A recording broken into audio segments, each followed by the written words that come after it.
বাবু, তোমার কোন সময় কান্না আসে?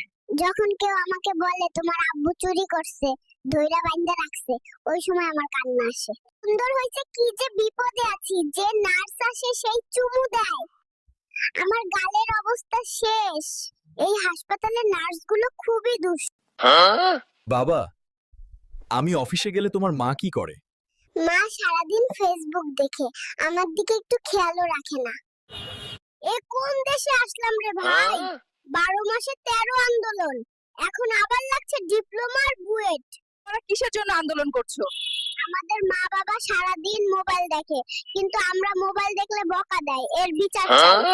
শালার এই দেশে আইসা ভেজালে পড়ে গেলাম, চারদিকে দেখি দুর্নীতি আর লুটপাট। এ দেশ ছেড়ে চলে যাইতে হবে। সোনা, এইবারের মতো মাফ করে দাও, আর কখনই অন্য মেয়ের দিকে তাকাবো না।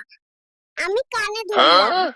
এ ধরনের ভিডিও পেতে এখনই আমাদের চ্যানেলটি সাবস্ক্রাইব করে সাথেই থাকুন।